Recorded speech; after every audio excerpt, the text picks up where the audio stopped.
देखिए पद्य शिक्षण पोएट्री, और दूसरा हम लोग देखेंगे प्रोज।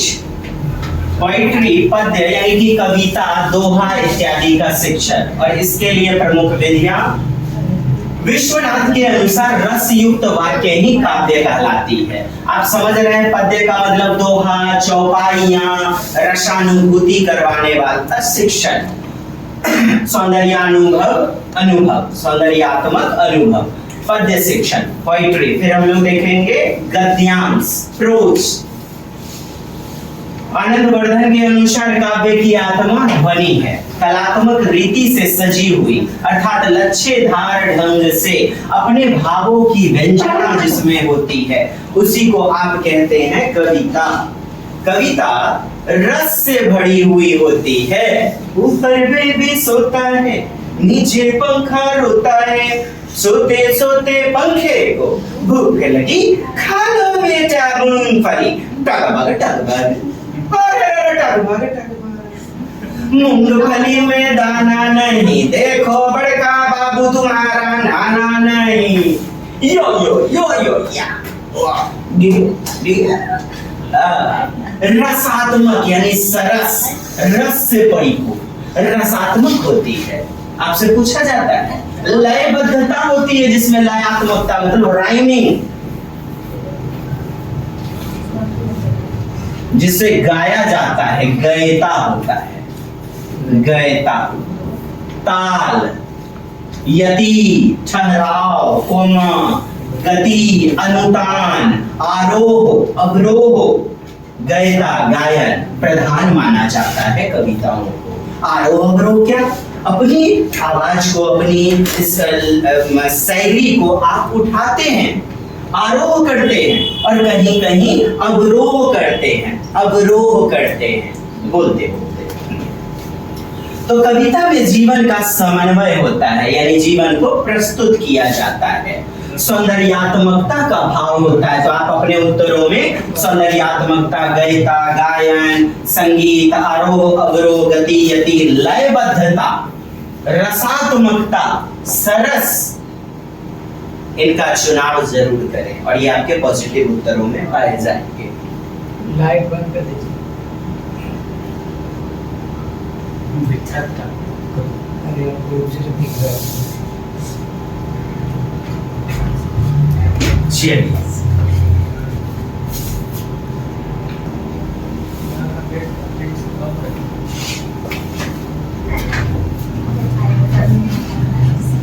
कविता शिक्षण के उद्देश्य,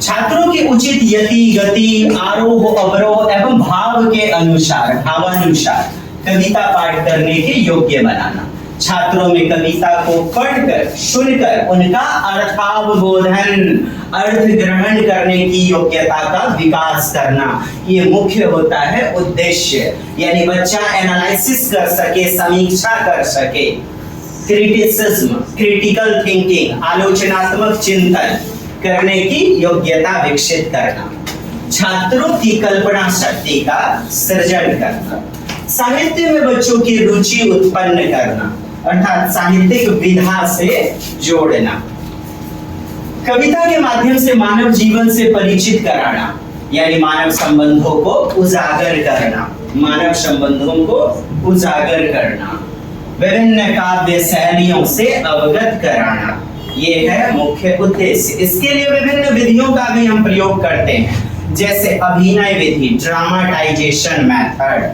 नाटक मंचन,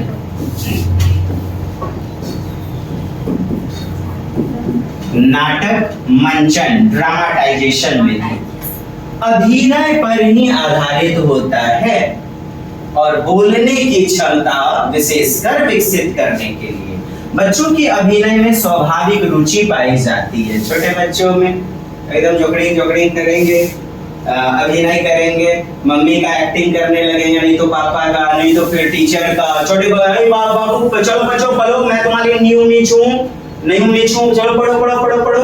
तो अभिनय करने की बचपन से ही जन्मजात स्वाभाविक क्षमता पाई जाती है।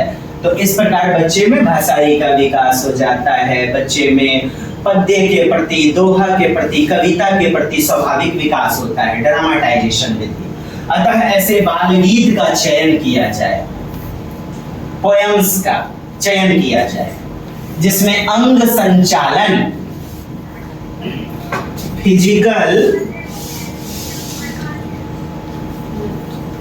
रिस्पॉन्स, शारीरिक प्रतिक्रिया पाई जाए, जिसमें पी टी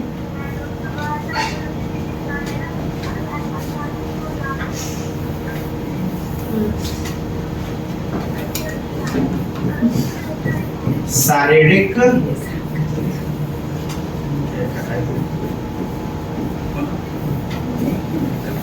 भौतिक प्रक्रिया,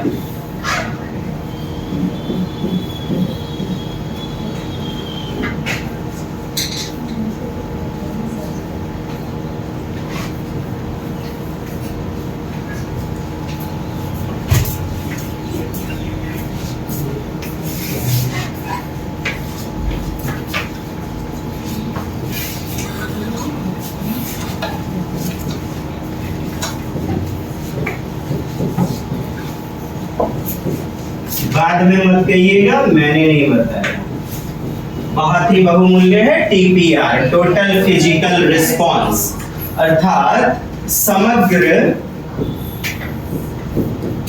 या इसी को कहते हैं पूर्ण शारीरिक प्रतिक्रिया, पूर्ण शारीरिक प्रक्रिया, इसी को कहते हैं समग्र भौतिक प्रतिक्रिया। भौतिक प्रतिक्रिया मतलब टोटल फिजिकल रिस्पॉन्स। मछली जल की रानी ने हाथ लगाओ डर जाएगी, आपने शरीर के अंगों का प्रतिक्रिया किया, यही तो है समग्र शारीरिक प्रतिक्रिया, टोटल फिजिकल रिस्पॉन्स। शरीर के अंग संचालन का प्रयोग करते हुए, अंग संचालन का प्रयोग करते हुए बाल गीत इत्यादि का वाचन करना, इसे व्यक्तिगत और सामूहिक रूप में किया जाता है। गीत विधि, मेथड ऑफ सिंगिंग के माध्यम से भी, इस विधि के माध्यम से भी बच्चे में विकसित किया जाता है। शिक्षण के इस विधि में सर्वप्रथम अध्यापक लय, ताल एवं स्वर के साथ स्वयं बाल गीत का पठन करता है, फिर अध्यापक अपने बोले हुए शब्दों का अनुकरण लय के अनुसार बच्चों से करवाता है। शब्दार्थ कथन विधि, वर्ड मीनिंग टेलिंग मेथड, इस विधि में अध्यापक पढ़ाते समय कविता की एक एक पंक्ति को अंडरलाइन करवाता है, उसके अर्थ को बताता है, कठिन शब्द के अर्थ को बताता है, पूरी पंक्ति को सरल अनुवाद कर देता है कविता के एक एक लाइन बाय लाइन। तो शब्दार्थ कथन विधि, वर्ड मीनिंग मेथड। अगला है व्याख्या विधि, मेथड ऑफ एक्सप्लेनेशन। व्याख्या विधि, व्याख्यान विधि, इन सबको आपको नहीं लेना है जब तक दोहा नहीं आया हुआ है कविता। सस्वर पठन, लाउड रीडिंग करवाते समय कविता के सभी आवश्यक पॉइंट्स को विस्तारित करना, अर्थात उसकी व्याख्या करना। आपको सीटेट में इस उत्तर का चुनाव नहीं करना है।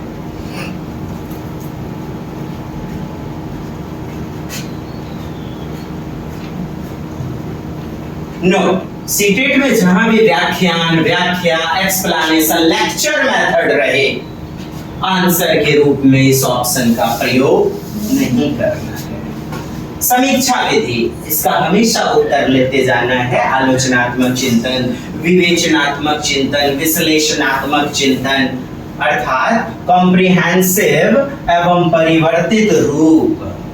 समीक्षा करना अर्थात विश्लेषण करना, गुण अवगुण को जानना, भावार्थ को जानना, पिक्चर रीडिंग आदि इसके उदाहरण के रूप में। कविता का यह आलोचनात्मक दृष्टिकोण है, क्रिटिकल थिंकिंग, खुले अंत वाले चिंतन, अपसारी चिंतन, भाव पक्ष एवं कला पक्ष दोनों के दृष्टिकोण से आलोचनात्मक विवेचन किया जाता है। इसमें छात्र भाव, रस, अलंकार आदि के गुण और दोष को समझते हुए मुख्यतया यह विधि उच्च कक्षाओं में प्रयोग किया जाता है। अगला है व्यास विधि, समझ लीजिए व्यास विधि। व्यास का मतलब यह व्यास, विस्तृत, डिटेल्ड, पूर्ण, समग्र, यह विधि भी व्याख्या विधि का ही रूप है। व्यास का अर्थ ही होता है गहराई में डिस्कशन, चर्चा। इसमें अध्यापक एक एक भाव, एक एक पंक्ति को, एक एक शब्द के अर्थ को समझाता है। अध्यापक कविता के तत्व क्या क्या है भाई? क्या क्या तत्व हैं? तो भाव, रस, छंद, अलंकार, दोहा, चौपाइयां आदि का दार्शनिक विवेचन करता है। पुस्तकों के माध्यम से, लाइनों के माध्यम से दार्शनिक विवेचन करता है। हवा हूँ, हवा में बसंती हवा हूँ, चढ़ी चींटी ऊपर फेनू फिसल गया, तुम भी मत डरो चींटी जैसे मुश्किलों से नीचे उतर गया, और असफल होके फेनू बार बार प्रयास करके ऊपर चढ़ गया। हे हो बाबू, है हो भैया, तुम ऊपर बढ़ते रहो, चढ़ते रहो, जीवन में ऊपर बढ़ते जाना, सफलता से न घबराना, और जब तू जाएगा डर तो नहीं पाएगा निखर, इसीलिए कभी नहीं करना डर, और जाओगे इस फिजाओं में बन के तब करके जैसे सोने की तरह जाओगे तुम निखर। इसीलिए असफलता एक चुनौती है, स्वीकार करो, कहाँ कमी रह गई देखो और सुधार करो। यह विधि केवल उच्च कक्षाओं के लिए उपयोगी ही मानी जाती है। तुलना विधि नाम से स्पष्ट है, कंपैरिजन करना, तुलना करना। कविता पढ़ाते हुए किसी अन्य समानार्थक कविता से, शब्दों से, समानार्थक शब्दों से, पर्यायवाची शब्दों से तुलना करवाना। खंडान्वय विधि, खंडान्वय मतलब पार्ट वाइज करना, फैक्टर मेथड। खंडान्वय, खंडित करना, छोटे छोटे पार्ट में, भाग में बांट करके खंडित करते हुए। पाठ पढ़ाने के बाद कविता को छोटे छोटे क्रमिक टुकड़ों या खंडों में विभाजित करते हुए समझाना। खंडों में, पार्ट वाइज। हर शब्द और वाक्य से प्रश्न बना लिए जाते हैं ताकि खंडों का गहन से अध्ययन किया जा सके। अब है आपका प्रोज यानी कि गद्य शिक्षण, और गद्य शिक्षण के उद्देश्य क्या है? कहानी, संस्मरण, जीवनी। गद्य, प्रोज, और आपके 15 नंबर तो आपको मिलते ही हैं, आपके जीवनी से, गद्य, संस्मरण से, पद्य इत्यादि से। Comprehensible passage. छात्रों को उचित गति, स्वर एवं उतार चढ़ाव के अनुसार सस्वर वाचन, लाउड रीडिंग करने के योग्य बनाना एवं अपने विचारों की अभिव्यक्ति, expression of self thinking, self thought, हर संदर्भ में उचित प्रयोग। हर संदर्भ का मतलब जीवन की हर परिस्थिति में, स्थिति में समुचित उपयोग कर पाने के योग्य बनाना, यही है उद्देश्य गद्य का। जीवन के हर परिस्थिति में बच्चा उपयोग कर सके, अपनी भाषा को उचित रूप में रख सके। इससे छात्रों में सेल्फ स्टडी, स्वाध्याय का प्रवृत्ति विकसित होता है। छात्रों को लिपि, शब्द भंडार, लोकोक्तियां, मुहावरे, फ्रेजल वर्ब्स, आइडियम्स इत्यादि, सूक्तियां आदि का बोध कराना। सूक्ति, ईमानदारी सर्वोत्तम नीति है, हमेशा ही तुम ऐसा व्यवहार करो जो तुम्हें पसंद हो, ये सब सूक्तियां ही तो हैं। भावों का अर्थ ग्रहण करना सबसे बेहतरीन, जो कि प्रश्नों में कई बार दिया जाता है, इसके योग्य बनाना। छात्रों की मौन वाचन, साइलेंट रीडिंग, निरीक्षण, ऑब्जर्वेशन, बोध, अंडरस्टैंडिंग, कॉम्प्रिहेंसिबल, अंडरस्टैंडिंग, कल्पना शक्ति, इमेजिनेशन आदि की क्षमताओं को निखारना, विकसित करना, इसका उद्देश्य है। किसका? गद्य के शिक्षण का। और गद्य आप समझ पा रहे हैं, जीवनी, कहानी इत्यादि। आपने अभी पद्य देखा, दोहा, चौपाइयां, कविताएं, पद्य, प्रोज, ये पोइट्री। विश्लेषणात्मक, आलोचनात्मक, समीक्षात्मक चिंतन अर्थात सृजनात्मक शक्तियों का बच्चे में विकास करना, क्रिटिकल थिंकिंग, एनालिटिकल थिंकिंग आदि का विकास करना। और इसके लिए गद्य के लिए विभिन्न विधियों का हम लोग विधियों का पालन करेंगे। जैसे बच्चे प्रश्न पूछेंगे कहानी सुन करके, प्यासा कौवा, किसी गांव में एक कौवा रहता था। उसने एक घड़ा देखा। बच्चा प्रश्न करेगा, प्रश्नोत्तर विधि, क्वेश्चन मेथड। अध्यापक छात्रों से उसके पूर्व ज्ञान पर आधारित प्रश्न पूछते हैं या फिर बच्चे शिक्षक से प्रश्न पूछते हैं, नए ज्ञान की तरफ अग्रसर होते हैं और चर्चा के माध्यम से, प्रश्नों के समाधान के माध्यम से बच्चे नए ज्ञान की ओर अग्रसर होते हैं। संयुक्त विधि, इलेक्टिव मेथड, एक से ज्यादा विधि या प्रणालियों को मिलाकर के शिक्षण करवाना। कई सारी विधि को बच्चे को समझाने के लिए कई विधि को हम लोग फॉलो कर लेते हैं, इसी को संयुक्त विधि कहते हैं, इलेक्टिव मेथड कहते हैं। कई सारी प्रणालियों को मिलाकर शिक्षण करवाना। कहानी शिक्षण के उद्देश्य अर्थात गद्य के शिक्षण के उद्देश्य क्या है? उद्देश्य आपके प्रश्नों के लिए इंपॉर्टेंट है। छात्रों को स्वयं कहानी कहने, हूबहू नहीं, हूबहू जस का तस, एज इट इज, जैसा किताबों में दिया गया या शिक्षक ने बोला, जस का तस नहीं। अपने ज्ञान का सृजनात्मक उपयोग करना, अपने ज्ञान की स्वाभाविक अभिव्यक्ति करना, स्वयं कहानी कहने एवं मौखिक रूप से विचारों को व्यक्त करने के योग्य बनाना, यह उद्देश्य है मुख्य रूप से आपका प्रोज सेगमेंट का। छात्रों में ध्यान पूर्वक सुनने का कौशल। अच्छा वक्ता कौन होगा? जो अच्छे से सुनेगा और सुन करके अर्थ ग्रहण करना, यह है कौशल को विकसित करना। और इसका मुख्य भावार्थ, कहानी बच्चों को इसलिए तो शिक्षक सुनाते हैं।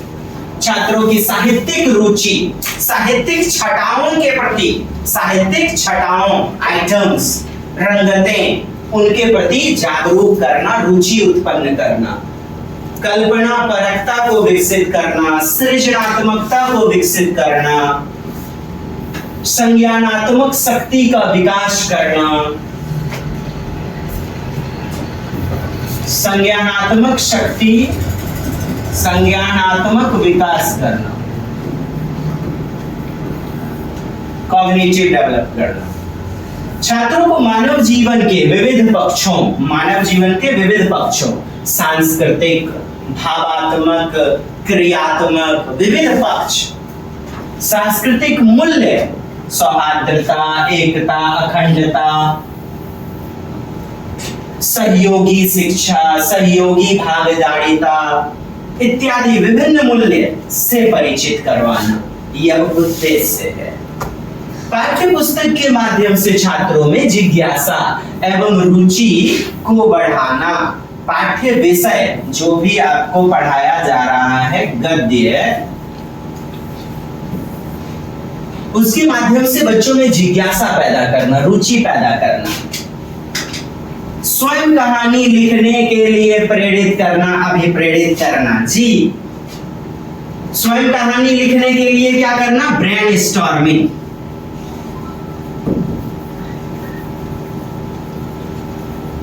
मस्तिष्क उद्वेलन, माइंड मैपिंग। सबका मतलब होता है चिंतन करना, थिंकिंग करना। माइंड मैपिंग, मस्तिष्क अवधारणा, कॉन्सेप्ट मैपिंग। क्योंकि कह रहा है लिखने के लिए प्रेरित करना, और लिखेंगे कब? जब आप सोचेंगे। ड्राइंग भी कुछ भी बनाना है ना, आपको सोचना पड़ता है कि झंडा कहां से बनाएंगे, कैसे, कितना बड़ा जो है ना फ्लैग लेंगे। ये आप चिंतन ही करते हैं, तभी आप झंडा का चित्र बना पाते हैं। माइंड में एक क्या होता है? ब्रेनस्टॉर्मिंग, ब्रेन में एक स्टॉर्म, माइंड में एक मैपिंग, मस्तिष्क अवधारणा, मानसिक चित्रण, मनः चित्रण, मस्तिष्क उद्वेलन। तभी कोई बच्चा लिख पाएगा। तो कहानी लिखना खुद से क्यों कहा जा रहा है? बच्चे को लेखक बनाना नहीं, उद्देश्य है कि बच्चा अपने विचार को प्रकट कर सके लेखन के माध्यम से। और ये कब हो पाएगा? जब बच्चा भावार्थ को समझ पाएगा, अर्थाभिव्यक्ति कर पाएगा, अर्थ को समझ पाएगा, अर्थाभिव्यक्ति, अर्थ की अभिव्यक्ति जब कर पाएगा तभी ये संभव हो पाएगा। गद्य शिक्षण के विभिन्न स्टेप्स हैं, विभिन्न चरण हैं, विभिन्न सोपान हैं। गद्य शिक्षण की एक मनोवैज्ञानिक प्रणाली हर्बर्ट की पंचपदी प्रणाली, हर्बर्ट की पंचपदी प्रणाली, हर्बर्ट की पंचपद या पंचपदी प्रणाली के नाम से जानी जाती है। पंचपदी प्रणाली के अनुसार 5 सोपान हैं। आइए 5 सोपान जरूर देख लीजिए इसे, संस्कृत वालों विशेषकर। प्रिपरेशन, प्रस्तावना, भूमिका बांधना, समा बांधना। कहानी जब शुरू करते हैं ना, कोई शिक्षक बताता है तो पहले कहानी के बारे में कुछ, प्यारे बच्चों आप सभी ने कोई कहानी आप सबको पता है? हाँ सर मुझे भी पता है, हाँ सर मुझे भी पता है, आप सब मैं भी जानती हूँ, मुझे भी बहुत अच्छे से पता है। हाँ चलो ठीक है, मैं भी प्यारे बच्चों आपको आज एक कहानी सुनाने जा रहा हूँ, कहानी सुनाने जा रही हूँ। ये भूमिका बांध दिया गया, प्रिपरेशन समा बांध दिया गया, प्रस्तावना, फिर उसके बाद आपका मिलता है प्रस्तुतिकरण, फिर उसके बाद प्रस्तुत कर दिया जाता है, प्रेजेंट कर दिया जाता है, जो कि बच्चे के पुराने ज्ञान से, पूर्व अनुभव से जुड़ा होता है। तो आपने पहले क्या देखा? प्रस्तावना, फिर है आपका प्रस्तुतिकरण, फिर है तुलना करना, और फिर सामान्यीकरण, सरल कर देना, सामान्यीकरण, और अंत में आपका प्रयोग करना, जीवन में अप्लाई करना, प्रयोग करना, एप्लीकेशन। आइए पांचों को थोड़ा जान लेते हैं। ये हर्बर्ट की पंचपदी प्रणाली, हर्बर्ट महोदय की पंचपदी प्रणाली। तो प्रिपरेशन, शिक्षक कक्ष में प्रवेश करने से पहले कैसे पढ़ाना है, इसके लिए एक वातावरण तैयार करेगा। घर से ही सोच करके आएंगे कि किस विधि से पढ़ाया जाए, कैसे बेहतरीन ढंग से बच्चों के सामने प्रस्तुत करने के लिए प्रस्तावना, और फिर उसके बाद प्रस्तुत करेगा। तो भूमिका बांधना, वातावरण निर्माण करता है, जो कि भूमिका बांधता है उसे प्रस्तावना कहते हैं। इसके लिए वह प्रत्यास्मरण, रिकॉल, प्रश्न, व्याख्यान प्रश्न एवं आज्ञा पालन प्रश्न का उपयोग करता है। दूसरा है प्रस्तुतिकरण, प्रेजेंटेशन, पूर्व ज्ञान से जोड़ते हुए प्रस्तुत करना, बच्चे के पूर्व ज्ञान से जो जुड़ा हुआ हो। जैसे पढ़ा रहे हैं, अरे बादल काले बादल गर्मी दूर भगाओ बादल। क्या बच्चों आप सभी ने वर्षा का आनंद लिया है? कभी आप लोग वर्षा में भीगे हैं? क्या आपने बादलों को देखा हुआ है? तो बच्चे के पूर्व ज्ञान से हमने जोड़ दिया। प्रस्तुतिकरण में शिक्षक अपने छात्रों को पुराने ज्ञान, पूर्व ज्ञान से नए ज्ञान को जोड़ते हुए, pre knowledge to new knowledge, इस तरह जोड़ते हुए कंटेंट को, प्रकरण को, विषय वस्तु को सरल शब्दावली से समझाते हुए, अर्थात किताबी भाषा वाली नहीं, औपचारिक नहीं, अनौपचारिक शब्दावली से समझाते हुए विषय वस्तु के ज्ञान को बताता है, समझाता है, क्रमबद्ध तरीके से प्रस्तुत करता है। फिर है तुलना करना, इसके अंतर्गत छात्रों के पूर्व ज्ञान और न्यू नॉलेज के बीच सामंजस्य, एडजस्टमेंट बनाते हुए अध्यापक तुलनात्मक अध्ययन करवाता है। तुलनात्मक अध्ययन, जो भी शब्दावली आए हुए हैं उनमें तुलना करवाया जाता है, उनमें जो है वर्ड मीनिंग को बताया जाता है, विभिन्न लाइनों को जो है तोड़ तोड़ के समझाया जाता है। सामान्यीकरण, सरल कर देना, जनरलाइजेशन, सामान्यीकरण कई प्रकार के तरीकों से सामान्य बना देता है, जनरल बना देता है, मतलब सामान्य बना देना। सबके ब्रैकेट में अपन लिख दिए, अध्यापक दी हुई विषय वस्तु को कई तरीके से सामान्य बना देता है। वह सामान्य बनाने के लिए उदाहरण या नियम का उपयोग में लाता है, यही जनरलाइजेशन कहलाती है। फिर है आपका प्रयोग करना, कि ज्ञान का उपयोग बच्चे करते हैं, जब सीख लेते हैं तो जीवन में उसका उपयोग करेंगे। जब अध्यापक छात्रों के द्वारा सीखे गए ज्ञान को विभिन्न स्थिति में, परिस्थिति में, संदर्भ में, जो भी सीखा बच्चे ने, तो विभिन्न संदर्भ में जब उसे प्रयोग करने लगता है या प्रयोग करने की कोशिश करता है, यानी विभिन्न प्रकार से छात्रों के ज्ञान का उपयोग करता है, इसी को आप कहते हैं क्या करना? एप्लीकेशन करना, यूटिलाइज करना, उपयोग करना। तो हर्बर्ट की पंचपदी प्रणाली, सबसे पहले भूमिका बांधना, समा बांधना, प्रस्तावना, फिर आपका है प्रस्तुतिकरण, तुलना, प्रस्तुतिकरण, फिर तुलना और फिर है सामान्यीकरण और प्रयोग करना। धन्यवाद। जय हिंद।